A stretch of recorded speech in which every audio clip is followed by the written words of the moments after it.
नमस्कार, आदाब, सत श्री अकाल दोस्तों। स्वागत है आप सबका मेरे YouTube चैनल स्वप्निल जंक्शन पर और मैं आशा करता हूं कि आप सभी स्वस्थ और सुरक्षित होंगे। दोस्तों, अंतर्राष्ट्रीय कूटनीति, सैन्य नीति और राजनीति को समझने के लिए बहुत ज्यादा जटिल होना पड़ता है और वाकई में इस प्रकार से आपको जब आप इस पूरे के पूरे मैटर को स्टडी करते हैं, जब आप दो देशों के या संसार के तमाम देशों के आपसी संबंध, चाहे वो व्यापारिक दृष्टि से हो, चाहे सामरिक दृष्टि से हो, चाहे आर्थिक दृष्टि से हो, चाहे राजनीतिक दृष्टि से हो या फिर धार्मिक दृष्टि से हो, किसी भी दृष्टि से हो, आपको बहुत ज्यादा एक प्रकार से फ्लेक्सिबल होना होगा और साथ ही साथ आपको यह समझना होगा कि किसी भी समय आपको एक झटका जरूर मिल सकता है। दोस्तों, आज की इस वीडियो में मैं ऐसी बात इसलिए कर रहा हूं क्योंकि आज का ये विषय समझते हुए या इसके बारे में रिसर्च करते हुए मुझे इतने ज्यादा झटके मिले हैं कि मैं आपको वो इस पूरी वीडियो के माध्यम से बताना चाहूंगा। और साथ ही साथ ये भी बताना चाहूंगा दोस्तों कि ये जो टॉपिक है, ये जो विषय है, ये इतना ज्यादा डिटेल में है और इतना बड़ा विषय है, चूंकि इतिहास भी है इसमें वर्तमान भी है, इसमें बहुत सारे दृष्टिकोण हैं। इसलिए इस वीडियो को मैं दो हिस्सों में आपके सामने लेकर आऊंगा। इस विषय को मैं आपके सामने दो हिस्सों में लेकर आऊंगा। साथ ही साथ दोस्तों, इसमें आपको दिखेगा एक देश की कुटिलता और साथ ही साथ आपको दिखेगी विदेशी देश जो है या पश्चिमी देश जो है, मुख्य रूप से अमेरिका भी और संयुक्त राष्ट्र भी, उसकी भूमिका पर भी आपको सवाल उठाना पड़ेगा। और आज जिस तरीके की बात मैं करूंगा या इस वीडियो के दूसरे हिस्से में जो मैं आपके सामने तथ्य लेकर आऊंगा, उसके बाद निश्चित रूप से आपके मन में ये प्रश्न जरूर उठेंगे। साथ ही साथ दोस्तों, एक बात मैं आपको और शुरू में कहना चाहूंगा इस वीडियो के प्रारंभ में ही कि आपके सामने जब मैं ये पक्ष रखूंगा, इसमें मैं किसी भी पक्ष की तरफदारी नहीं करूंगा। मैं सीधे रूप से ये निर्णय आप पर छोड़ता हूं, मेरी प्यारी जनता पर छोड़ता हूं, हमारे देश की हो या जो भी इस वीडियो को देख रहे हैं। आप अपनी बुद्धि के अनुसार, आप अपने विवेक के आधार पर इस पूरे निर्णय में किसी एक देश की तरफ जा सकते हैं या फिर आप तटस्थ भी रह सकते हैं। सबसे पहले दोस्तों, आपको मैं आज का विषय एक बार फिर से बताना चाहूंगा। आज का विषय दरअसल है इजराइल और फिलिस्तीन के बीच जो हालिया संघर्ष हो रहा है। इजराइल दोस्तों, आपको मैं संक्षेप में आपको बताना चाहूंगा कि इजराइल, आप जानते हैं कि मध्य पूर्व का एक देश है, एशिया महाद्वीप में ये देश है और इसके चारों तरफ दरअसल इसके शत्रु देश हैं, इसके जो पड़ोसी हैं, जिसमें इजिप्ट आता है, जिसमें जॉर्डन आता है, जिसमें लेबनान आता है और जिसमें आता है सीरिया। और इन्हीं चारों देशों ने, आपको याद होगा कि एक 6 डे वॉर हुआ था जिसमें इजराइल ने इन तमाम देशों को, जो अरब के ये तमाम देश है, इनको धूल चटा दी थी। बहरहाल उस विषय पर आज ज्यादा बात नहीं होगी, लेकिन इजराइल के बारे में ये हुआ। हालांकि इजराइल के बारे में एक बात मैं आपको और बताना चाहूंगा दोस्तों, इसका जो क्षेत्रफल है बहुत ही छोटा है। आप ये मान के चलिए कि हमारे देश का जो गोवा राज्य है, गोवा के बराबर भी इसका शायद क्षेत्रफल नहीं है। साथ ही साथ यहां पर जो जनसंख्या है वो 1 करोड़ से कम है और इसमें भी 75 से 80 लाख के करीब यहूदी रहते हैं, 15 से 16 लाख के बीच यहां पर मुसलमान रहते हैं और बाकी यहां पर ईसाई भी रहते हैं और कुछ संख्या में अर्मीनियाई मूल के भी लोग रहते हैं। और अर्मीनियाई मूल के जो लोग हैं वो क्रिश्चियंस ही हैं। साथ ही साथ दोस्तों, आपको मैं इसके दूसरे हिस्से पर लेकर जाना चाहूंगा और ये दूसरा हिस्सा है फिलिस्तीन का, जिसे आप अंग्रेजी में पैलेस्टाइन कह सकते हैं। फिलिस्तीन एक अरब देश है और इसकी मान्यता आंशिक आधार पर है, यानी कुछ देश इसे मानते हैं और कुछ देश इसे नहीं मानते हैं। सिमिलरली आप जानते हैं कि इजराइल को भी कई सारे मुस्लिम देश, अरब देश, अभी हाल में ही यूएई समेत कुछ देशों ने कुछ संबंध स्थापित किए हैं, लेकिन अभी भी पाकिस्तान जैसे देश इजराइल को मान्यता नहीं देते हैं। और पाकिस्तान तो अपने पासपोर्ट में इजराइल का जिक्र तक नहीं करता, वो इजराइल को देश ही नहीं मानता। यानी इजराइल और फिलिस्तीन दोनों एक प्रकार से एक भंवर में लटके हुए हैं और यहां पर यह लड़ाई दरअसल दोस्तों अस्तित्व की है बनाम अपनी जमीन की है। अस्तित्व की लड़ाई लड़ रहा है इजराइल और अपनी जमीन बचाने की लड़ाई लड़ रहा है फिलिस्तीन। आप दोस्तों इस समय अपनी स्क्रीन पर ये नक्शा देख रहे हैं, ये मानचित्र देख रहे हैं। इस मानचित्र पर आप सीधे तौर पर और बड़े ही स्पष्ट रूप से आप ये देख सकते हैं कि किस प्रकार से यहां पर जो ये नक्शा है इसमें हरे रंग का जो है वो शुरुआत में आप देखिए कि कैसे हरा रंग ज्यादा फैला हुआ है। वो हरा रंग दर्शाता है फिलिस्तीन के इलाके को, लेकिन उसके बाद आप धीरे धीरे देखते जाइए, दूसरे हिस्से में देखिए तो वो श्रिंक हुआ। इसके बाद जब 67 का युद्ध हुआ तो वो और ज्यादा सिकुड़ गया और उसके बाद से आज ये इतना सा बचा हुआ है। मौजूदा स्थिति में जब आप इस स्क्रीन पर आप चौथे हिस्से को देख रहे हैं तो वहां पर देखिए आपकी जो सफेद रंग का हिस्सा है जो शुरुआत में पहले हिस्से में आप देखिए कि कितना छोटा हुआ करता था, अब स्थिति बिल्कुल विपरीत हो चुकी है। क्योंकि यहां पर इजराइल दोस्तों अगर मैं सही मायनों में कहूं तो आत्मनिर्भर देश है। भले ही हमारे देश में आत्मनिर्भरता का नारा लगता है, लेकिन तकनीक के आधार पर, सैन्य शक्ति के आधार पर इजराइल का मुकाबला शायद ही इस दुनिया में अमेरिका और रूस के अलावा कोई नहीं कर सकता। क्योंकि इजराइल के पास जो तकनीक मौजूद है, इजराइल के पास जो मिलिट्री मौजूद है, वो भले ही संख्या में उतनी ज्यादा ना हो, भले ही जितनी ज्यादा संख्या में सैनिक चीन के पास है उतने सैनिक इनके पास ना हो, लेकिन इनके पास जो टेक्निक्स है, इनके पास जो एक प्रकार से तकनीक है, टेक्नोलॉजी है, और जिस प्रकार से इसने अपने आप को डेवलप किया है 1948 में 14 मई को अस्तित्व में आने के बाद, उसके बाद से वाकई में पूरी दुनिया में इजराइल जैसी दूसरी मिसाल कोई नहीं मिलती। और इजराइल की एक मिसाल हाल ही में आपको देना चाहूंगा कि इजराइल ने अपने यहां मास्क पर प्रतिबंध हटा दिया है। और भारत से भी आप जानते हैं कि भारत से इजराइल के रिश्ते अच्छे हैं, 25 साल करीब करीब हो चुके हैं और पूर्ण हो चुके हैं, बल्कि मैं बताऊंगा आपको। और हालांकि भारत फिलिस्तीन और इजराइल के बीच जो कूटनीति में संतुलन लाता है या जिस प्रकार से तटस्थ रवैया अपनाता है, किसी का भी पक्षपात नहीं करता है, वो एक बहुत ही अच्छी मंशा है हमारे देश की। इसके बारे में आगे चर्चा करूंगा दोस्तों, लेकिन प्रमुख तौर पर आज की इस वीडियो में मैं बात करूंगा, ये तो मैंने आपको संक्षेप में बता दिया, थोड़ा सा आप और जान लीजिए। बात दरअसल ये है दोस्तों, बात गंभीर इसलिए होती जा रही है क्योंकि 7 मई को, इसी महीने की मई को, यानी 7 मई को जब रमजान का ये पावन महीना चल रहा है, तो रमजान के पावन महीने के आखिरी जुमे के दिन जेरूसलम या यरूशलम, इसके अलग अलग उच्चारण है, अलग अलग भाषाओं में इसको कहा जाता है। मैं आज की इस वीडियो में इसको यरूशलम कहूंगा, हिंदी भाषा में यरूशलम ही कहा जाता है। यरूशलम में दोस्तों एक आयताकार एरिया है, 35 एकड़ का ये एरिया है, मान के चलिए बहुत छोटा सा एरिया है, ये आयताकार है, रेक्टेंगुलर है, और यहां पर दरअसल 3 धर्मों का केंद्र मौजूद है। अब आप एक तरीके से कह सकते हैं कि यहां पर एक ऐसी चीज भी मौजूद है, एक ऐसा संगम यहां पर बन रहा है कि 3 धर्म, दुनिया के बड़े 3 धर्म यहां पर मिलते हैं, जिसमें ईसाई, इस्लाम और जुडाइज्म यानी यहूदी धर्म है।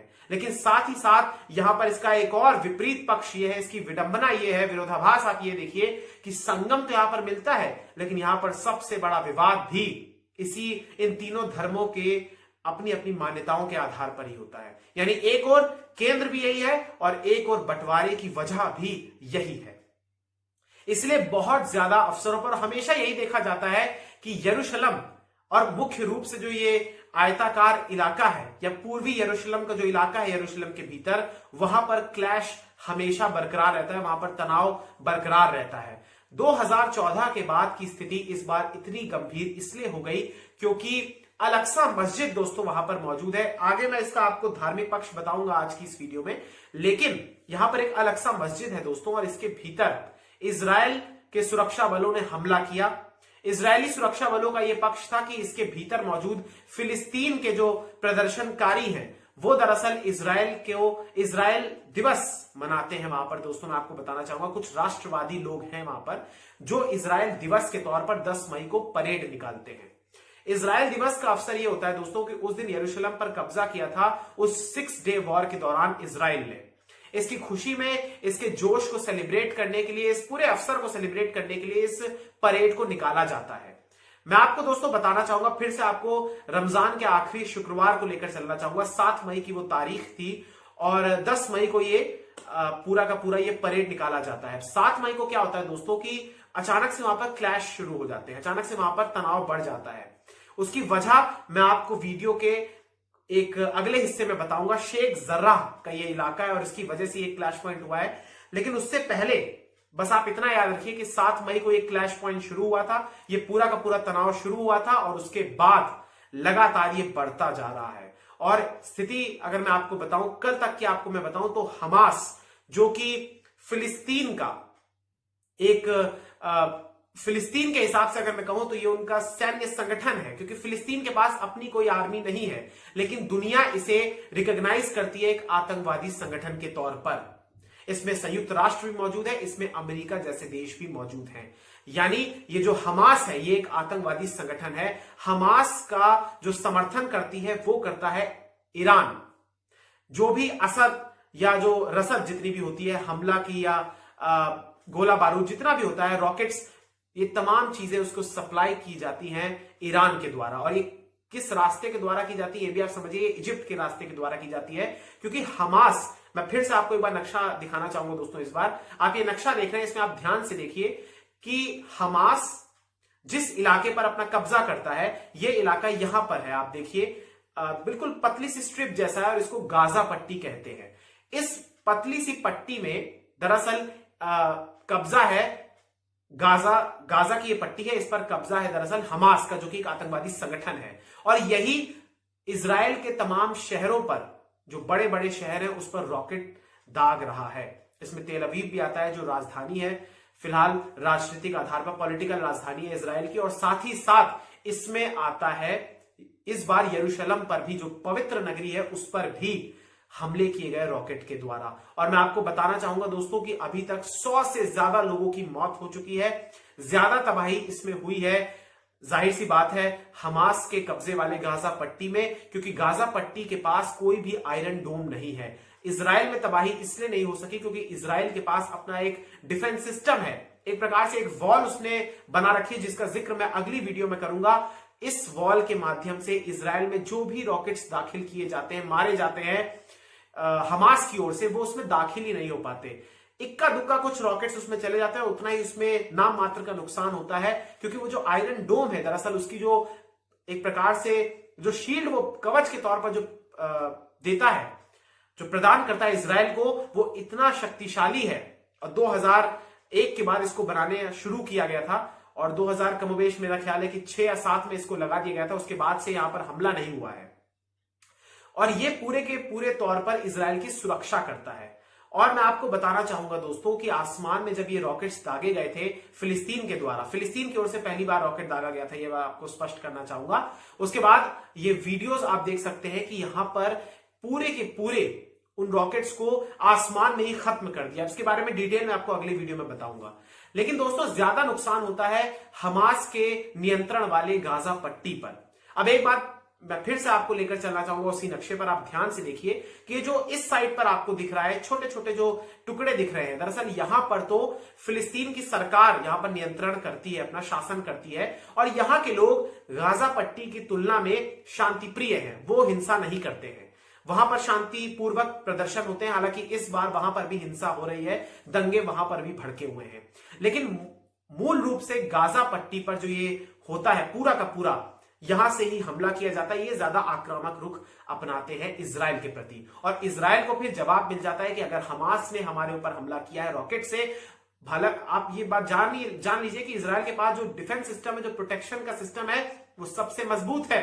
फिर भी इजराइल को ये दिख जाता है, वो दिखाता है कि इन्होंने हम पे हमला किया, अब हम इन पर कार्रवाई करेंगे। और मैं आपको मौजूदा स्थिति भी बताना चाहूंगा कि कल ये खबर आई कि इजराइल ने अब हो सकता है कि जमीनी मोर्चे के तहत भी हमास के ऊपर आक्रमण करना चाहे। बीते करीब 4-5 दिनों से लगातार एयर स्ट्राइक्स हो रही हैं। 100 से ज्यादा बार एयर स्ट्राइक कर चुका है, 2000 से ज्यादा रॉकेट्स दाग चुका है इजराइल हमास पर, गाजा पट्टी पर, जहां पर बहुत बड़े बड़े नुकसान हुए, रिहायशी इलाकों में नुकसान हुए, बच्चों की मौत हुई है, महिलाओं की मौत हुई है, यानी सिविलियंस की मौत हुई है। साथ ही साथ उन आतंकवादी संगठनों की जो सुरंग है उनको भी नुकसान पहुंचाया गया है। इजराइल ने पूरे तरीके से गाजा पट्टी को घेर लिया है, क्योंकि गाजा पट्टी की आप अगर ज्योग्राफिक स्थिति को भी देखें तो वो चारों तरफ से घिरा हुआ है। एक तरफ समुद्र है तो वहां पर एक प्रकार से इजराइल की नौसेना होती है, ऊपर वायुसेना है, और इस प्रकार से अब उसने अपनी थल सेना को भी लगा दिया है। और एक तरफ इजिप्ट है जिसके रास्ते वो हथियार वहां पर पहुंचाए जाते हैं। ईरान के द्वारा। अब यहां पर दोस्तों जो वेस्ट बैंक का इलाका है इसको समर्थन करता है सऊदी अरब। सऊदी अरब या तमाम जो अरब देश हैं जो मूल रूप से सुन्नी बहुल जो देश है वो समर्थन करते हैं वेस्ट बैंक के इलाके का, यानी जो इधर वाला फिलिस्तीन जो आप छोटे छोटे टुकड़ों में देख रहे हैं। गाजा पट्टी पर आतंकवादी संगठन का कब्जा है। अब इजराइल पर आ जाते हैं। इजराइल में दोस्तों मिश्रित आबादी रहती है, जैसा मैंने आपको बताया। बहुतायत में यहां पर यहूदी है, लेकिन कुछ संख्या यहां पर मुसलमानों की भी है जो अरब मूल के हैं। अब यहां पर दोस्तों इजराइल के शहरों में भी दंगे शुरू हुए हैं और यह स्थिति वाकई में तनावपूर्ण हो रही है। जब हमास ने हमला किया तो इसमें एक भारतीय नर्स की भी मौत हुई है। अब आप ये कल्पना कीजिए दोस्तों कि इसमें आम सिविलियंस का क्या दोष है। दो देशों के जो चरमपंथी है, कट्टरपंथी है, या जो राजनीतिक राजनेता हैं, अगर वो लड़ रहे हैं तो इसमें आम जनता क्यों सफर करे? क्योंकि एक बात स्पष्ट आप ये जान लीजिए दोस्तों कि दोनों तरफ से कुछ ऐसे लोग हैं जो नहीं चाहते कि शांति बरकरार रहे। सिमिलरली जैसे भारत और पाकिस्तान के बीच, अब आप इसको इत्तेफाक ही समझ सकते हैं कि इंडिया और पाकिस्तान और इजराइल और पैलेस्टाइन, देखिए दोनों एक जैसे एक ही अक्षर से शुरू होता है। इंडिया और इजराइल भी, इंडिया पाकिस्तान अगर आप देखें तो आईपी, और इंडिया और पैलेस्टाइन तो आईपी। यानी आप देखिए कि यहां पर ये स्थिति आप देखिए एक प्रकार से कि ये इत्तेफाक भी आप कह सकते हैं, कुछ भी कहिए, ये ऐसा ही है। यानी दो देशों के बीच यहां भी तनाव है, इंडिया और पाकिस्तान के बीच, और इंडिया और इजराइल, माफ कीजिएगा, इजराइल और पैलेस्टाइन के बीच यहां पर भी तनाव है। और साथ ही साथ दोस्तों इसमें मूल एक और मसला आप देखिए कि दोनों के बीच, चाहे इंडिया पाकिस्तान हो, चाहे इजराइल और पैलेस्टाइन हो, दोनों के बीच विवाद की जड़ या विवाद को जन्म दिया था अंग्रेजों ने। खैर इस विषय पर तो नहीं जाऊंगा, बस इसमें आपको ये थोड़ा सा फ्लैशबैक में लेकर जाना चाहूंगा। और एक बात और देख लीजिए कि 1947 में भारत का विभाजन हुआ और 1948 में फिलिस्तीन का विभाजन हुआ। अब दोस्तों आपको आज की इस वीडियो में एक जानकारी और मैं देना चाहूंगा, फिर इसके बाद इस पूरी चर्चा को आगे बढ़ाएंगे, एक अलग पक्ष की बात करूंगा। यहां पर आप जान लीजिए दोस्तों कि इजराइल सबसे पहले, या ऐसे समझिए कि इजराइल जो, यानी जो यहूदी जो धर्म है या जुडाइज्म जो धर्म है वो सबसे पहले आया इन तीनों की तुलना में अगर बात करूं। उसके बाद ईसाई धर्म आया और उसके बाद इस्लाम धर्म आया, और धीरे धीरे यहां पर क्रूसेड्स होने लगे, यानी धर्म के लिए युद्ध होने लगे। पहले ईसाइयों और मुसलमानों के बीच हुए, और उसके बाद अब फिलहाल आप देख रहे हैं कि मुसलमानों और यहूदियों के बीच हो रहे हैं। और एक बात मैं आपको और बताना चाहूंगा दोस्तों, जिसका जिक्र मैंने अस्तित्व और जमीन के तौर पर किया।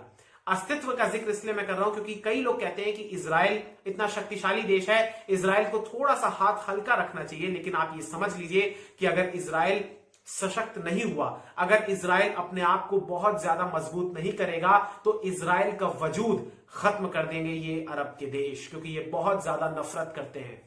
मैं आपको बताना चाहूंगा अगर इजराइल आज सशक्त नहीं होता तो आज इजराइल का अस्तित्व नहीं होता, क्योंकि इतना छोटा देश और इन तमाम अरब देशों की आंखों में उसने किरकिरी कर रखी है, किरकिरी बना हुआ है। साथ ही साथ फिलिस्तीन की अगर मैं बात करूं दोस्तों तो इन पर भी बहुत ज्यादा अत्याचार हुआ है। हमास को अगर हम छोड़ दें तो जो वहां पर जो मौजूद हैं, जो फिलिस्तीन के भीतर जहां महिलाएं, बच्चे हैं, जो आम जन है, और सिमिलरली ये इजराइल पर भी लागू होता है, इन आम जनता ने बहुत ज्यादा सफर किया है। फिलिस्तीन बहुत गरीब देश है, उनके पास पैसा नहीं है, ना ही रिसोर्सेज है। उन्हें जो भी मदद मिलती है वो उनके अरब देशों के, जो अन्य अरब देश है, जो इस्लामिक कंट्रीज हैं, वही उनको मदद करती है, लेकिन सही मायनों में कोई भी किसी का नहीं है। और इजराइल जब भी हमला करता है दोस्तों तो ये बहुत ज्यादा एक प्रकार से इतनी तीव्रता के साथ करता है कि हर बार फिलिस्तीन को अपनी जमीन गंवानी पड़ती है। और एक बात यह भी है कि फिलिस्तीन का जो रवैया है, फिलिस्तीन का जो चरित्र है, ये यूं कहिए कि हमास के लोगों का जो चरित्र है, जो आक्रामक है, वो उनका पक्ष भी कमजोर करते हैं, जो वेस्ट बैंक में शांतिपूर्वक प्रदर्शन करते हैं फिलिस्तीन के लोग। यानी दो हिस्सों में बटा हुआ है। जैसे आप भारत को याद कीजिए कि भारत के पास, भारत के अंदर ही जब भारत आजाद हो गया था तो उसमें अंग्रेजों ने एक तरफ पश्चिमी पाकिस्तान बना दिया और एक बार हमारे ही तरफ, हमारे भीतर पूर्वी पाकिस्तान बनाया, जिसे हमने अलग करके एक अलग देश बनाया। इसी प्रकार से फिलिस्तीन के भीतर शुरुआत में इजराइल को जगह दे दी। इनके अपने पक्ष है, लेकिन इस पर बात दोस्तों अब मैं धार्मिक आधार पर करना चाहूंगा। सबसे पहले दोस्तों आज की इस वीडियो में मैं अब बात करने जा रहा हूं, आपको लेकर चलूंगा जेरूशलेम की तरफ, यरूशलेम की तरफ, और इसके इतिहास के बारे में नजर डालते हैं। धार्मिक दृष्टि से आखिर क्यों महत्वपूर्ण है ये जगह, अब इस हिस्से में बात करते हैं। दोस्तों अब बात होगी यरूशलेम की, क्योंकि एक बेहद ऐतिहासिक नगरी है, बहुत ही पुरानी नगरी है। और इसके बारे में आपको मैं थोड़ा सा बताना चाहूंगा। दरअसल ये 4000 साल पुरानी नगरी है। और साथ ही साथ ये एक धार्मिक दृष्टिकोण से तो अहम है ही, साथ ही साथ एक पर्यटन स्थल भी है, खूबसूरत एक नगरी है। और इसी पर हमले हुए अभी रॉकेट से हमास के द्वारा। सोचिए, एक तीर्थ नगरी पर। और आप इसको ऐसे देख सकते हैं दोस्तों कि जैसे हमारे देश में बनारस है, प्रयागराज है, मथुरा है, उज्जैन है, नासिक है, इस प्रकार से वहां पर यह एक धार्मिक नगरी है, बहुत ही तीर्थ नगरी के तौर पर आप इसको कह सकते हैं। साथ ही साथ दोस्तों इस नगरी को 2 बार बर्बाद किया गया और साथ ही साथ इस पर 52 बार 52 टाइम्स इस पर आक्रमण हुए। अब दोस्तों आपको मैं बताना चाहूंगा कि ये इस नगरी को दरअसल इजराइल और फिलिस्तीन दोनों अपनी अपनी राजधानी बनाना चाहते हैं। अब इसके कारण क्या है ये भी आप जानिए और धार्मिक दृष्टिकोण से आप इसको समझिए। ये नगरी ईसाई, इस्लाम और यहूदियों के लिए बेहद अहम है, यानी क्रिश्चियंस के लिए, मुसलमानों के लिए और यहूदियों के लिए, जुडाइज्म का पालन करने वाले यहूदियों के लिए ये जगह बहुत महत्व रखती है, आस्था का एक केंद्र है। अब इसके बारे में आप जानिए। दरअसल दोस्तों यहां पर जो ये तीनों रिलीजन है, दरअसल ये एब्राहमिक रिलीजन्स है, यानी ये अपने फोर फादर यानी जो अपने पूर्वज जिनको मानते हैं वो मानते हैं पैगंबर हजरत इब्राहिम साहब को, और इनको ये अपना फोर फादर मानते हैं। और साथ ही साथ लेकिन एक जो फर्क है वो मैं आपको बताऊंगा, दरअसल यहूदी और ईसाई जो है वो पैगंबर इब्राहिम के दूसरे पुत्र इसाक को यानी आइजैक को अपना एक प्रकार से मानते हैं कि इनकी जो रूट्स हैं वो वहां से होती है शुरू। और साथ ही साथ जो मुसलमान है वो पैगंबर इब्राहिम के पहले पुत्र इस्माइल से अपनी रूट्स को ट्रेस करते हैं। तो यहां पर ये फर्क आ जाता है, यानी मुसलमान जो हैं वो इब्राहिम के यानी इब्राहिम के पहले पुत्र इस्माइल से अपनी रूट्स को जोड़ते हैं, अपनी रूट्स को, अपनी जड़ों को देखते हैं। लेकिन जो यहूदी और क्रिश्चियंस हैं वो देखते हैं उनके दूसरे पुत्र से जिनका नाम इसाक है। लेकिन इनके जो कॉमन फोर फादर हैं दोस्तों वो दरअसल हैं पैगंबर हजरत इब्राहिम साहब। यानी वंशावली को लेकर यहां पर विभाजन है दोस्तों, लेकिन तीनों धर्मों का केंद्र या संगम जिसको आप कह सकते हैं वो यही एक स्थल है या यही एक नगर है जिसका नाम यरूशलेम है। अब यहां पर दोस्तों ईसाई क्या मानते हैं ये भी आप जान लीजिए। ईसाइयों का यह मानना है दोस्तों कि the Church of the Holy Sepulchre दरअसल ये यहीं पर मौजूद है।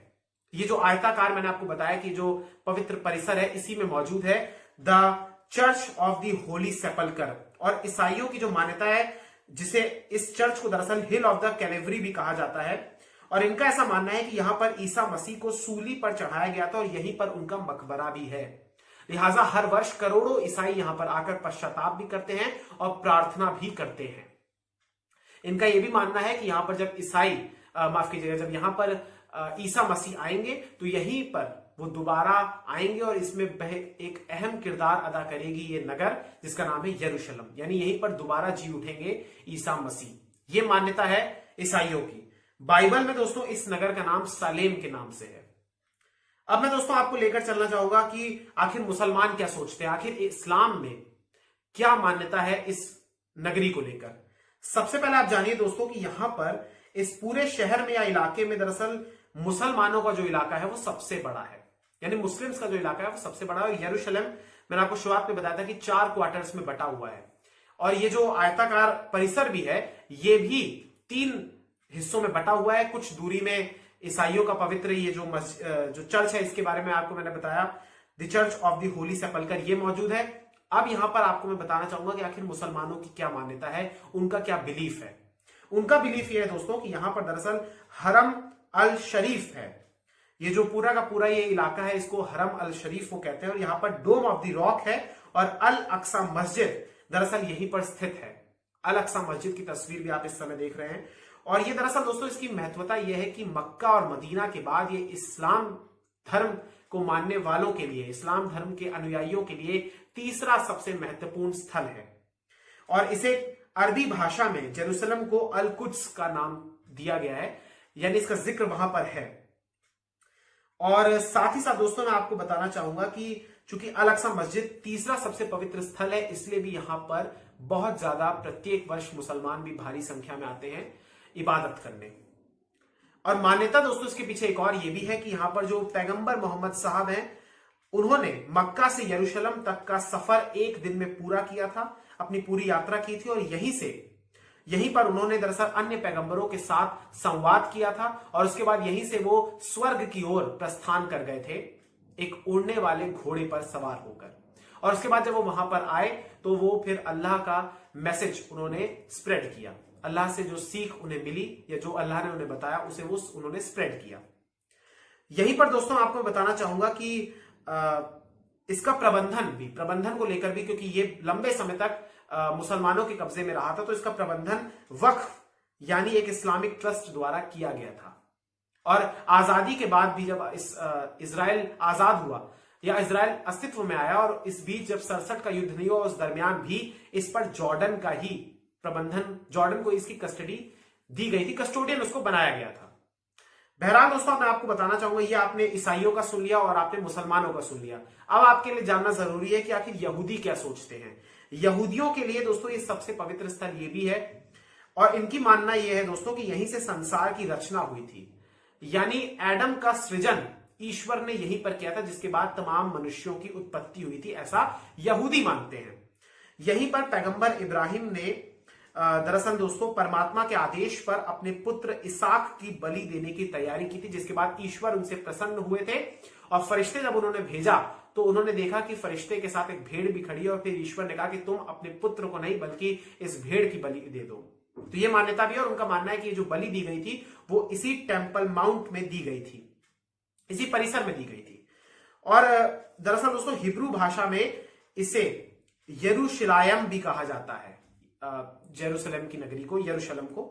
और साथ ही साथ दोस्तों आपको यह भी बताना चाहूंगा कि यहां पर एक चीज और है कि यहां पर जो धार्मिक स्थल था वो अब नहीं है। ओरिजिनल में जो था टेम्पल माउंट के ऊपर वो नहीं है, सिर्फ उसके अवशेष बचे हुए हैं जिसे वॉल ऑफ द माउंट कहा जाता है और इसको पश्चिमी दीवार कहा जाता है। बल्कि मैं आपको बताऊं तो पश्चिमी दीवार की तरफ ही प्रे करते हैं, अपनी प्रार्थना करते हैं यहूदी। जिस प्रकार से मुसलमान मक्का की दिशा में इबादत करते हैं उसी प्रकार से ये लोग वेस्टर्न वॉल की तरफ मुड़कर या वेस्टर्न वॉल की दिशा में ये लोग अपनी प्रार्थना करते हैं।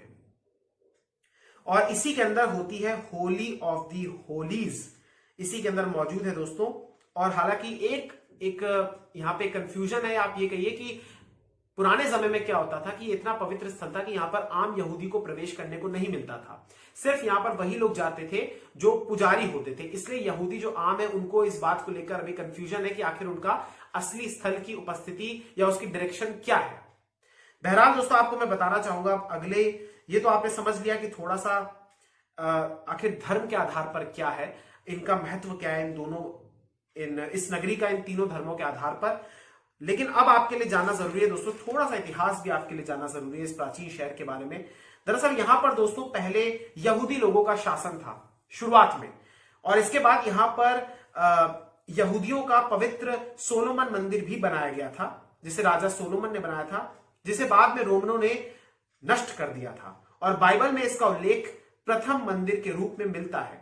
अब इसे पवित्र परिसर कहा जाता है, जैसा मैंने आपको शुरू में बताया। और ये किले नुमा 4 दीवारी से घिरा हुआ है और ये यरूशलेम की ओल्ड सिटी का हिस्सा है। यरूशलेम को अगर आप देखेंगे तो पूरा ही, क्योंकि इस पर बहुत बार आक्रमण हुए इसलिए इस पूरी नगरी का डिजाइन दीवार की तरह है, किले नुमा दीवार की तरह। अब यहां पर दोस्तों कुछ इतिहास में आपको टाइमलाइन बताना चाहूंगा जो आपके लिए जानना बेहद जरूरी है। सबसे पहले आप जान लीजिए यहां पर कि यहूदियों के पवित्र राजा दाऊद और सुलेमान के बाद यहां पर बेबीलोनियों और ईरानियों का कब्जा था। फिर इस्लाम के उदय के बाद यहां पर मुसलमानों ने शासन किया।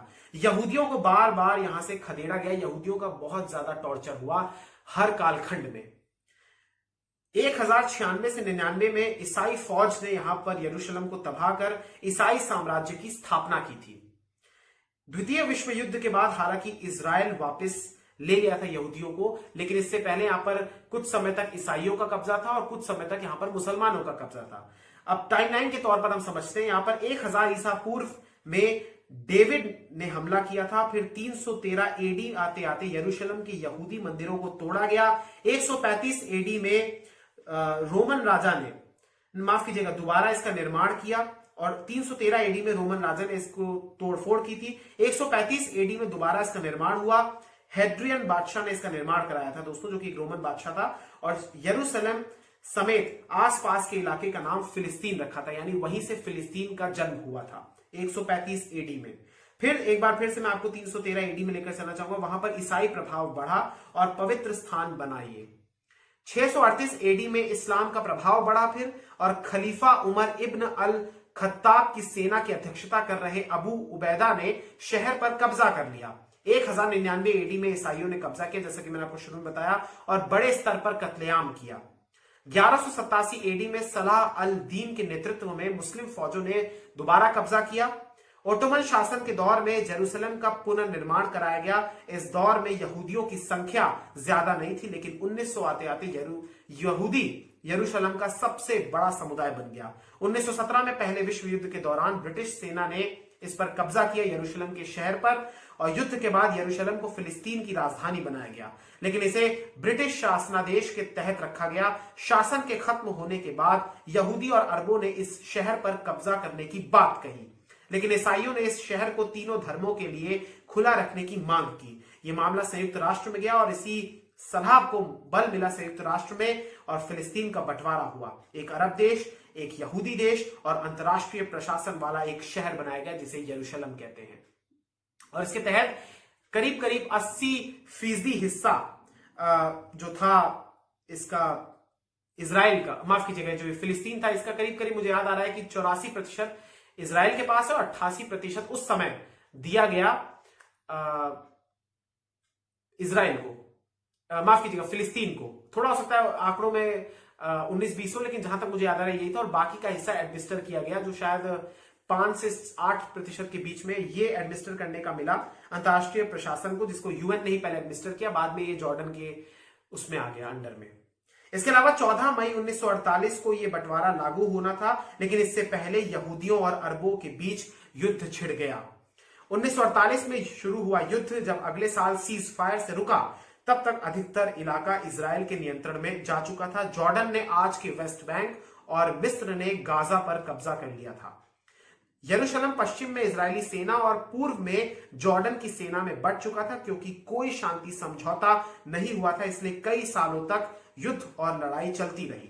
फिर आया सन 1967 का युद्ध, जिसमें 6 दिन के युद्ध में इजराइल ने पूर्वी जेरूसलम, वेस्ट बैंक, ज्यादातर गोलान हाइट्स, गाजा और साइनाई पेनिनसुला पर कब्जा कर लिया। 1948 में युद्ध शुरू होने के बाद ज्यादातर अरब या कहा जाए फिलिस्तीनी शरणार्थी गाजा और वेस्ट बैंक में ही रहने लगे।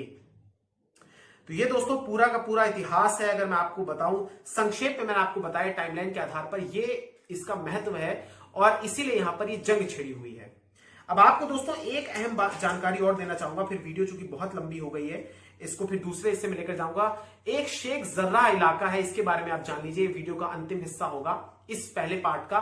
शेख जर्राह दोस्तों दरअसल एक प्रकार से अगर मैं आपको इसके बारे में बताऊं तो ये इसी को लेकर पूरा विवाद है, और शेख जर्राह यरूशलेम का ही हिस्सा है दोस्तों। और इसके बारे में आप जानिए कि थोड़ा सा इतिहास आपके लिए जानना जरूरी है कि इस वजह से यहां पर यहूदी जाते हैं और उनका यहां पर रह रहे मुसलमानों के साथ तनाव इसलिए बढ़ जाता है क्योंकि शेख जर्राह का इतिहास दरअसल 12वीं सदी में हुसाम अल दिन अल जर्राही के साथ जुड़ा हुआ है।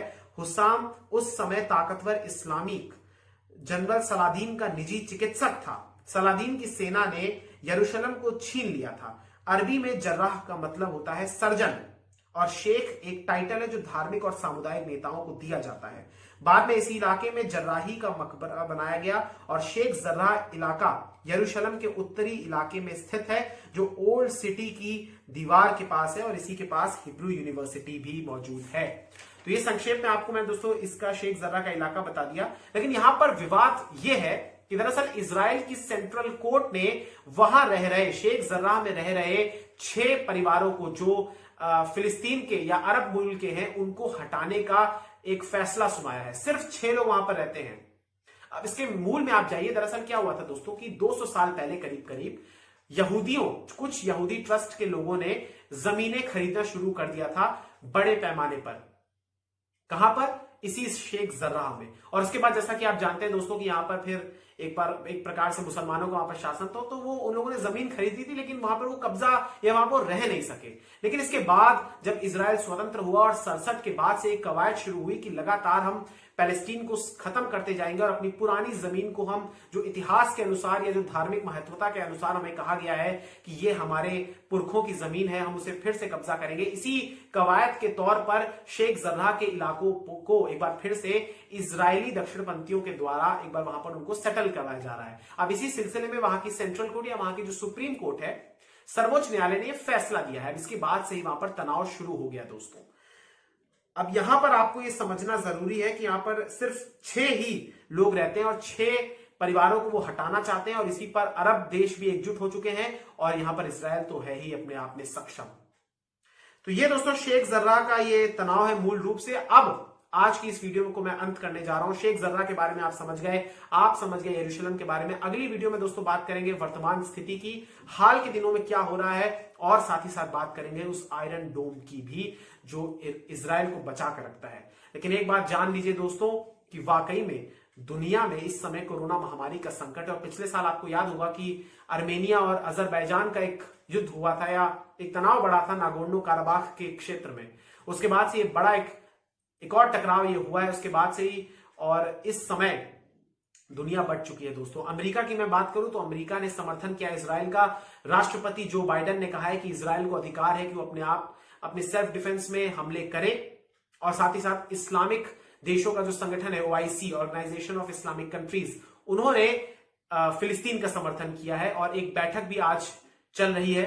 और साथ ही साथ UN में भी 15 देश हैं जिसमें चीन, नॉर्वे शामिल हैं।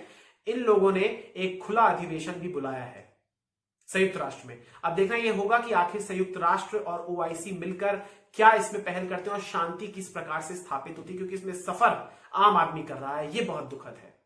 भारत का रुख मैं आपको बताना चाहूंगा दोस्तों जाते जाते, भारत का रुख इस समय यह है कि भारत दोनों देशों के सामने शांति की अपील कर रहा है और भारत हमले की निंदा भी कर रहा है। बहरहाल दोस्तों, यहां पर लड़ाई अस्तित्व बनाम जमीन की है और इसके केंद्र में है धर्म की श्रेष्ठता, और यहां पर अपने आप को श्रेष्ठ साबित करने की और अपने इतिहास को पुनर्जीवित करने की, उसमें कुछ ठीक करने की। और साथ ही साथ एक कवायद इसमें और है कि इसमें यह कवायद भी है कि जो खोई हुई जमीन है उसको प्राप्त दोबारा किया जाए। इसमें यहां पर कुटिल रणनीति भी है जो इजराइल अपनाता है। इजराइल उकसाता है और फिलिस्तीन उकसावे में आकर अपनी जमीन खो देता है।